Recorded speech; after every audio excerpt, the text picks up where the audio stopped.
This stack of paper represents $7,400 in routine repairs for a 2021 luxury SUV that hasn't even hit 60,000 miles yet. Most people look at a car like the one behind me and see a boring commuter. They see a car for people who don't care about driving. But as a mechanic who has seen the inside of more engines than I have my own living room, I see something else. I see immortality. I am going to pull back the curtain on the unkillable 3. These are cars that the marketing departments want you to forget, because if everyone bought these, the trillion-dollar repair industry would collapse overnight. One of these cars was built with a million-mile engine block.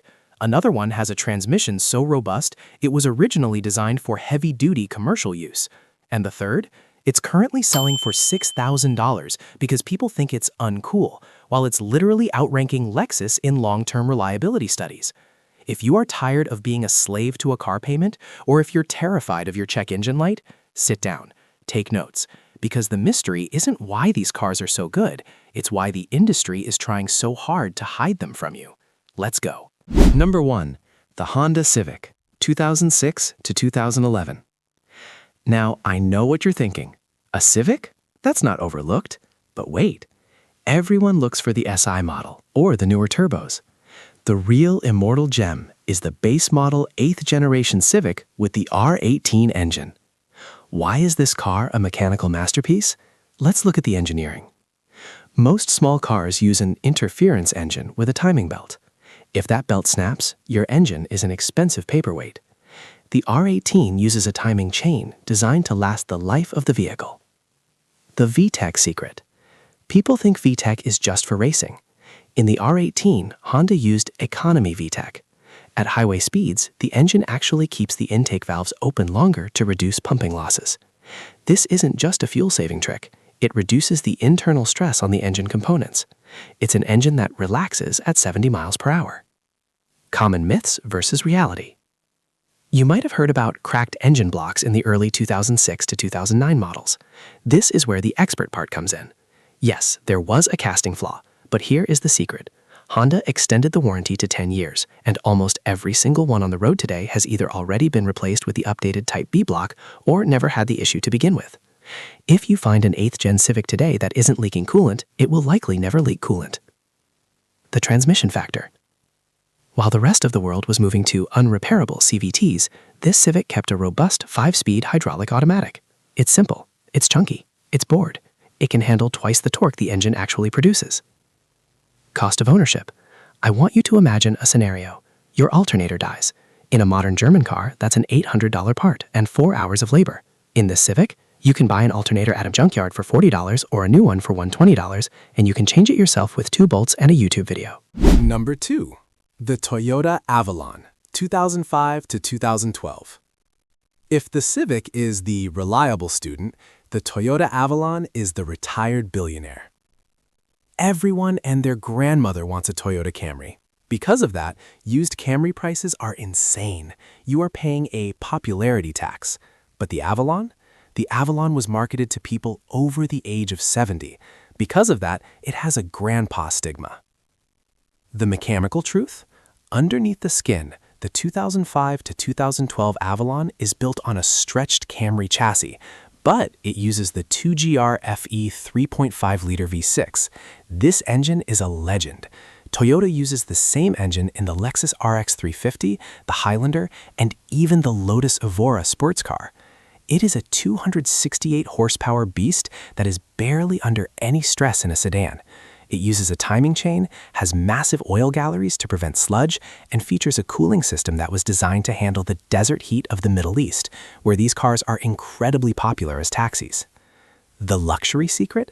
The Avalon was built in the same factory as many Lexus models. The interior materials, the sound deadening, and the suspension bushings are all over spec. Why is it immortal? Because of who bought them.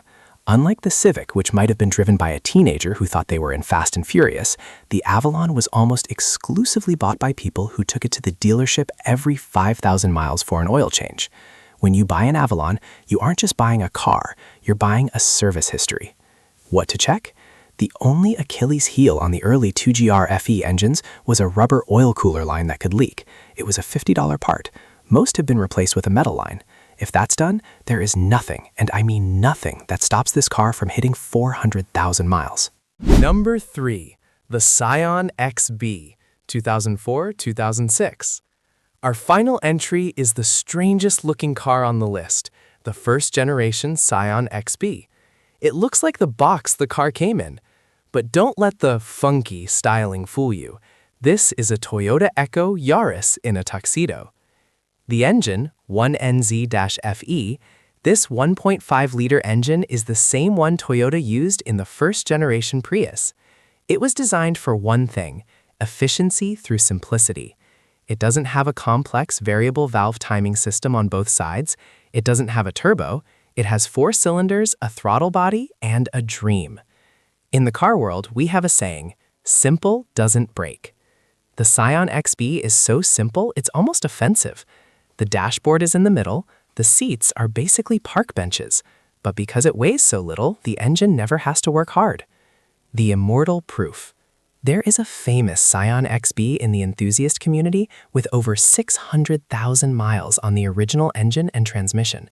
600,000. That's to the moon and back, twice. Why it's cheap? Scion is a dead brand. Toyota killed it off in 2016.